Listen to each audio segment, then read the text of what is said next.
निवडणुकांच्या 3 टप्प्यानंतर आता 4थ्या आणि 5व्या टप्प्यातील लोकसभेच्या जागांसाठी उमेदवारांचा प्रचार करताना सर्वच पक्ष पाहायला मिळत आहेत। पंतप्रधान मोदी उत्तर प्रदेशातील 7 जागांसाठी सलग 2 दिवस प्रचार करणार असून त्यांच्या जाहीर सभा पार पडणार आहेत। रत्नागिरी आणि सिंधुदुर्गात येत्या 7 मे रोजी मतदान होणार आहे, त्यामुळे प्रचाराला फार कमी दिवस उरलेत। त्यामुळे राज ठाकरे आज नारायण राणेंसाठी कणकवलीत सभा घेणार आहेत। कोकणात राज ठाकरेंची तोफ धडाडणार आहे, त्यामुळे या प्रचार सभेत राज ठाकरे काय बोलणार हे पाहावं लागेल। देवेंद्र फडणवीस आज सातारा दौऱ्यावरती आहेत। फडणवीस उदयनराजेंसाठी मैदानात उतरले असून ते मतदारांशी संवाद साधणार आहेत। साताऱ्यात उदयनराजे आणि शशिकांत शिंदेंमध्ये लढत होतीये। मुख्यमंत्री एकनाथ शिंदे 2 दिवसीय कोल्हापूर दौऱ्यावरती आहेत। कोल्हापूर जिल्ह्याच्या इचलकरंजीतील प्रचार रॅलीमध्ये मुख्यमंत्री एकनाथ शिंदे सहभागी होणार आहेत। लोकसभा निवडणुकीच्या प्रचाराकरता लेकीसाठी वडील मैदानात उतरले। सुप्रिया सुळेंच्या प्रचारासाठी शरद पवारांची वरवणमध्ये सभा होणार आहे। या सभेला आदित्य ठाकरे देखील उपस्थित असतील। सोलापूर माढा लोकसभा मतदारसंघातील प्रचाराच्या तोफा उद्या थंडावणार आहेत। त्याच पार्श्वभूमीवर भाजप, काँग्रेस, शिवसेना, राष्ट्रवादी सर्वच पक्ष प्रचार करताना दिसत आहेत। उरलेल्या 2 दिवसात मतदारांशी थेट संवाद साधून प्रचाराचा प्रयत्न प्रत्येक पक्षाकडून पाहायला मिळतोय। हिंदुत्वाच्या मुद्द्यावरून शिक्षण मंत्री दीपक केसरकर यांनी उद्धव ठाकरेंवरती टीका केली। आदित्य ठाकरे सावरकरांचा अपमान करणाऱ्या राहुल गांधींची गळाभेट घेतात, मग तुमच्याकडे कसलं हिंदुत्व शिल्लक आहे, असा सवाल केसरकरांनी ठाकरेंना विचारलाय। तर पाकिस्तान जिंकल्यावरती फटाके वाजवणारी लोक उद्धव ठाकरेंच्या आजूबाजूला आहेत, असा घणाघात देखील दीपक केसरकरांनी केला। आदित्य ठाकरेंनी भाजपवरती जोरदार हल्लाबोल केला। आम्ही काँग्रेससोबत वैचारिक वाद सोडून गरज होती तिथेच पाठिंबा दिलाय, मात्र मागील 10 वर्षात सत्तेत राहिल्यानंतरही भाजपला काँग्रेसनं 75 वर्षात काय केलं हे विचारावं लागतंय, मात्र सत्तेतील 10 वर्षात त्यांनी काय केलं हे भाजप सांगत नाही, असं म्हणत आदित्य ठाकरेंनी निशाणा साधला।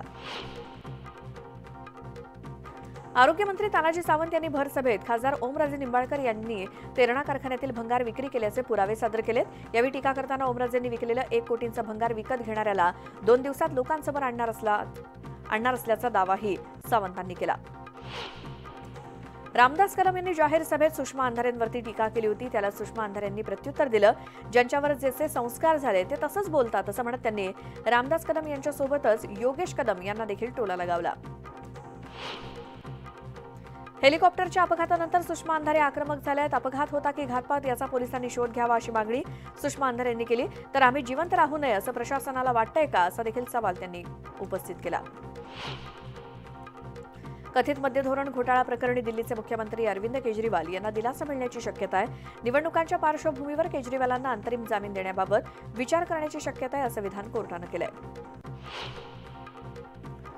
महाराष्ट्र वन विभागाकडून नागपूरच्या ट्रान्झिट ट्रीटमेंट सेंटरमध्ये वन्य प्राण्यांच्या पिल्लांसाठी देशातील पहिला पेडियाट्रिक वॉर्ड सुरू करण्यात आलाय। या पेडियाट्रिक वॉर्डमध्ये वन्य प्राण्यांच्या पिल्लांवरती केवळ उपचारच नव्हे तर मायेची ऊब देखील दिली जाणार आहे।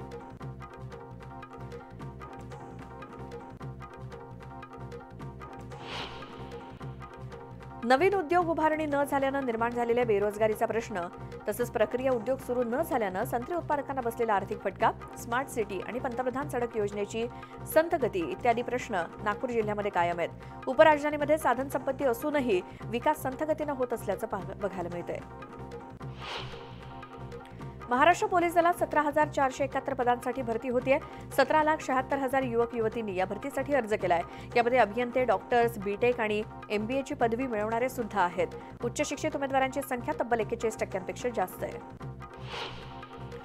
कुर्ला येथील भाभा रुग्णालयामध्ये रुग्ण आणि त्यांच्या नातेवाईकांनी परिचारिकेला मारहाण केल्यानंतर परिचारिकांनी 2 मे 2024 रोजी काम बंद आंदोलनाचा पवित्रा घेतला होता आणि या घटनेनंतर भाभा रुग्णालय प्रशासनानं काही तातडीच्या उपाययोजना करत सुरक्षा व्यवस्था आणि प्रवेश यंत्रणा प्रभावीपणे राबवण्याचा निर्णय घेतलाय। नागपुरातील अंबाझरी तलावाच्या प्रवाहात नियमांचं उल्लंघन करून स्वामी विवेकानंदांचं स्मारक बांधण्यात आलं आणि या स्मारकामुळे अंबाझरी तलावाच्या नैसर्गिक प्रवाहाला अडथळा निर्माण झालाय। त्यामुळे स्मारकाच्या अवैध बांधकामासाठी परवानगी देणाऱ्या दोषी अधिकाऱ्यांची नावं 7 मे पर्यंत सांगावीत असे आदेश न्यायालयानं महापालिकेला दिलेत। हिंगोली जिल्हा पोलीस दलानं CCTNS या प्रणालीच्या कामकाजामध्ये उत्कृष्ट कामगिरी केली आहे। Crime criminal trekking network system या प्रणालीमध्ये चांगलं काम करत हिंगोली पोलीस दल नांदेड विभागात प्रथम आलंय। लोकसभा निवडणुकीमध्ये अधिकाधिक मतदारांनी मतदान करावं यासाठी महामुंबई मेट्रो संचालन मंडळानं देखील पुढाकार घेतलाय। मुंबईत 20 मे रोजी मतदानाच्या दिवशी DN नगर ते दहिसर आणि अंधेरी ते दहिसर मेट्रो मार्गिकेवरून प्रवास करणाऱ्या प्रवाशांना तिकिटात 10% सवलत दिली आहे।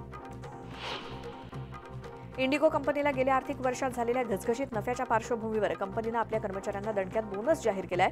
45 दिवसांच्या वेतना इतकी रक्कम कर्मचाऱ्यांना बोनस म्हणून मिळणार आहे. मध्य रेल्वेवरील विविध अभियांत्रिकी आणि देखभालीची कामं पूर्ण करण्यासाठी रविवारी मेगा ब्लॉक घेतला जाणार आहे. तर पश्चिम रेल्वेवर रविवारी दिवसकालीन मेगा ब्लॉक न घेता शनिवारी रात्रकालीन ब्लॉक घेण्यात आलाय.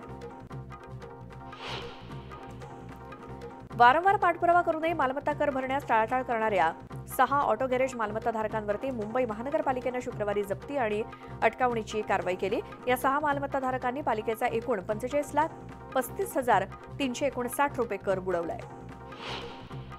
यंदापासून 5वी आणि 8वीच्या विद्यार्थ्यांसाठी परीक्षा लागू करण्यात आली. त्यात अनुत्तीर्ण होणाऱ्यांमध्ये पुणे जिल्ह्यात शहरी भागातील विद्यार्थ्यांचं प्रमाण अधिक असल्याचं निरीक्षण नोंदवण्यात आलंय. 5वी किंवा 8वीला विद्यार्थी अनुत्तीर्ण झाल्यानंतर पुन्हा संधी देऊनही अनुत्तीर्ण झाल्यास त्याच वर्गात ठेवण्याचा निर्णय घेण्यात आलाय. नवी मुंबई महापालिका क्षेत्रात गेल्या वर्षी 514 धोकादायक इमारती होत्या. यंदा ही संख्या 535 झाली असून नवी मुंबई महानगरपालिका कार्यक्षेत्रातील धोकादायक इमारतीचं सन 2024-25 या वर्षासाठी सर्वेक्षण करण्यात आलंय. सर्वेक्षणानंतर एकूण 535 इमारती महाराष्ट्र महानगरपालिका अधिनियम कलम 264 नुसार धोकादायक इमारती म्हणून घोषित करण्यात आल्या. हमखास व्याघ्र दर्शनामुळे नावारूपास आलेल्या ताडोबा अंधारी व्याघ्र प्रकल्पानंतर आता पेंच प्रकल्पाकडे पर्यटकांचा ओढा वाढतोय. त्यामुळेच मागील वर्षी 1 लाखाचा पर्यटकांचा आकडा पार केलेला असताना इथली सफारी मे अखेरपर्यंत हाऊसफुल झाली आहे. मुळशी तालुक्यातील वाकळी नदी परिसरात असलेल्या पुलावरती कचऱ्याचा ढीग दिसतोय. वर्दळीच्या ठिकाणी दुर्गंधी पसरल्यामुळे नागरिकांच्या आरोग्याला देखील धोका निर्माण झालाय. त्यामुळे स्थानिक प्रशासनानं याकडे लक्ष देण्याची मागणी मुळशीकरांनी केली आहे. नागपूर शहरात 25 मे पूर्वी स्मार्ट प्रीपेड वीज मीटर बसवण्यास सुरुवात होणार आहे. नागपूर जिल्ह्यामध्ये 13 लाख वीज मीटर बदलले जाणार असून त्याकरता 1.5 लाख स्मार्ट मीटर नागपुरात पोहोचल्याची माहिती मिळते. सोलापूरच्या अक्कलकोट तालुक्यात शॉर्ट सर्किटमुळे विजेचा धक्का लागून 12 म्हशी दगावल्या आहेत तर 1 म्हैस गंभीर जखमी झाली आहे. यात शेतकऱ्यांचं 22 लाख रुपयांचं नुकसान झालंय. तालुका प्रशासनाकडून गोठ्याची पाहणी करण्यात आली आहे. मावळमधील कान्हे गावातील एका गोठ्यातील गायीवरती ऍसिड हल्ला करण्यात आला. या हल्ल्यामध्ये गायीच्या पोटाला आणि पायाला इजा झाली आहे. तिच्यावर रुग्णालयात उपचार सुरू आहेत. मात्र या घटनेमुळे परिसरात भीतीचं वातावरण आहे आणि मुक्या प्राण्यावरती हल्ला करणाऱ्यावरती कारवाई करण्याची मागणी देखील केली जाते. राजधानी दिल्लीतील हवेची गुणवत्ता खालावली आहे. हवा खराब श्रेणीत पोहोचल्यानं नागरिकांना प्रदूषणाचा सामना करावा लागतोय. तर राजधानीमध्ये आज रिमझिम पाऊस आणि वादळी वाऱ्याची शक्यता हवामान विभागानं वर्तवली आहे. मे महिन्याच्या सुरुवातीच्या काही दिवसात तापमानात प्रचंड वाढ झाली आहे. आठवडाभर हे वातावरण कायम राहणार आहे. मुंबई, ठाणे, पालघर, रायगड भागात उष्णतेच्या लाटेचा इशारा देण्यात आलाय. तर विदर्भ, मराठवाड्यातही तापमानात मोठी वाढ झाली आहे. हवामान विभागाकडून उष्णतेच्या लाटेचा इशारा देण्यात आलाय. मुंबईत कमाल तापमानाचा पारा उतरल्यानंतर काहीसा दिलासा मिळाला असून मुंबईतील पारा 5 ते 6 अंशांनी घसरलाय. दरम्यान आर्द्रतेचं प्रमाण अधिक असल्यामुळे मुंबई तसंच उपनगरात शनिवार आणि रविवार वातावरणात अधिक उष्मा जाणवेल असा अंदाज हवामान विभागाचा आहे.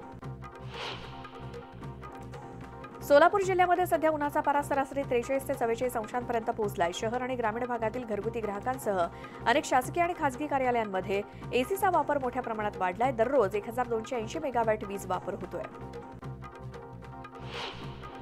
वर्ध्यात मे महिन्याच्या सुरुवातीलाच तापमानात कमालीची वाढ झाली आहे. तापमानात 42 अंशांवरती गेल्यानं नागरिक हैराण झालेत. दुपारच्या वेळेस रस्त्यावर देखील शुकशुकाट बघायला मिळतोय. तर वाढत्या उकाड्यामुळे शीतपेयांच्या मागणीत देखील वाढ झाली आहे.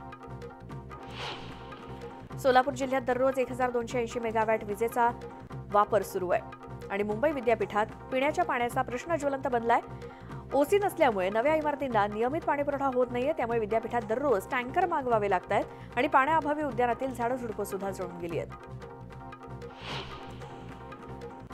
नाशिक जिल्ह्यात उष्णतेची लाट आलेली असताना झपाट्यानं पाण्याचा साठा घटत चाललाय. उन्हाची तीव्रता वाढल्यानं गावोगावी पाण्याचा प्रश्न ऐरणीवरती आला असल्यामुळे एकाच वेळी पाण्याची मागणी सुद्धा वाढू लागली. त्यामुळे जिल्ह्यात 11 दिवसात तब्बल 30 टँकरची मागणी झाली आहे.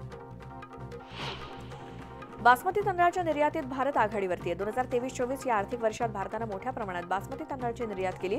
वर्षभरात निर्यातीतून भारतानं हजारो कोटी रुपये कमावलेत. पाकिस्तानच्या अडथळ्यानंतरही मोठ्या प्रमाणात तांदळाची निर्यात केली जाते. केंद्र सरकारकडून प्रत्येक महिन्याला साखरेचा कोटा जाहीर केला जातो. दरम्यान मे महिन्याचा कोटा केंद्राकडून जाहीर करण्यात आलाय आणि या महिन्यात साखरेचा 27 लाख टनांचा मुबलक कोटा जाहीर झालाय. मागच्या महिन्याच्या तुलनेत यंदा साखरेचा कोटा वाढवण्यात आलाय. बैलगाडा शर्यतीत काळजाचा ठोका चुकवणारा एक प्रसंग पाहायला मिळाला.